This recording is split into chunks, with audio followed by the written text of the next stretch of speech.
As I showed you the other night, last week I visited Abu Dhabi, and I was struck by how Arab Muslim nations like the UAE, like the Emirates, are tackling Islamist extremism.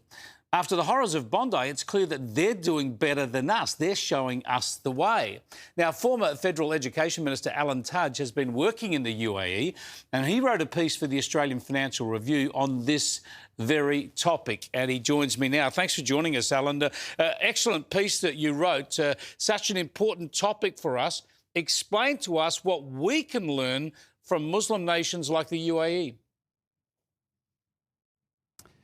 G'day, Chris. Great to be with you. The UAE is unusual in that it takes a very uncompromising position in relation to extremism.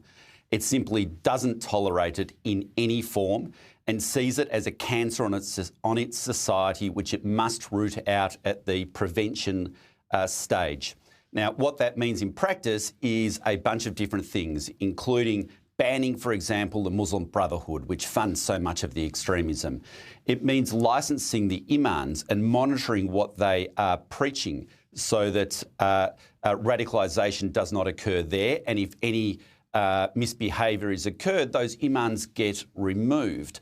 And it means monitoring other activities which go on such that no extremism gets a foothold in the society. Now, these aren't all things that I'm suggesting that we can follow because some of those are really challenging for a liberal democracy. All I'm saying is that their resolve to ensure that they have a plural society, that mosques can sit alongside synagogues, that people can be free from all walks of life is present. And that's determination to see that through and determination to stamp out extremism is what we need to adopt here in Australia. Yeah, spot on. And you make a clear point, a fair point, that it is easier for them. They're not liberal democracies like us dealing with freedom of speech, so they can clamp down on this stuff a little bit more easily. But, of course, they are Muslim countries and they clearly understand what extremism would do to their success story. They're making a mozza now through tourism and the rest of it, and they know that extremism, terrorist attacks would destroy that quickly. So they try and nip it in the bud. So isn't that a lesson to us? Obviously, there are legal difficulties about speech and how you shut it down. Parliament's been dealing with that. But we can't allow hate preachers to continue preaching extremist messages in this country. And it seems over the past decades, we have actually allowed that to go on unhindered. I think that's right, Chris.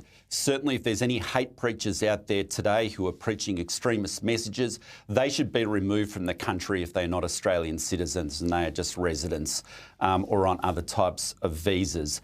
The UAE is uncompromising on this. As I mentioned before, they license the imams. Now, that would be a very confronting thing for a liberal democracy to do and would step over the line between church and state, I believe. What I would like to see, though, in Australia is for the Islamic Church, for want of a better word, to get together and put greater structures in place. Exactly. And so that they themselves are doing the policing.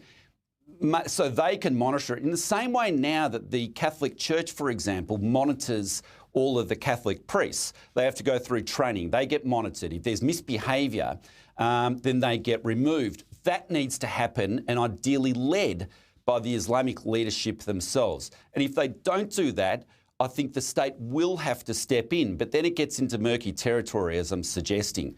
The UAE doesn't have that sort of issue to deal with. They simply monitor what they're doing. They license the imams, and anybody who steps over the line is removed. Absolutely, no questions asked. It's been very successful for them. We've got to learn from this stuff. It must be frustrating for you. You've made a great contribution to this debate. This is what the country should be focusing on now, is these issues, yet instead we've got these party political games and a coalition in turmoil in Canberra. Absolutely, Chris. And, you know, I'm glad I'm not in this at the moment because, you know, it's a debacle going on at the moment. And the only winners out of this catastrophe which is occurring with the split between the Liberal Party and the National Party, the only winners out of it is the Labor Party and One Nation.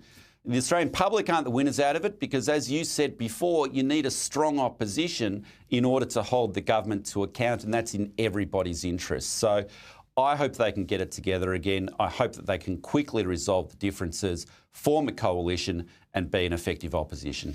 Thanks for joining us, Alan. I appreciate it. Alan Tudge there, the former Education Minister, drawing some very clear lessons there for us. We have to fight Islamist extremism, and guess what? Muslim countries are showing us how to do it.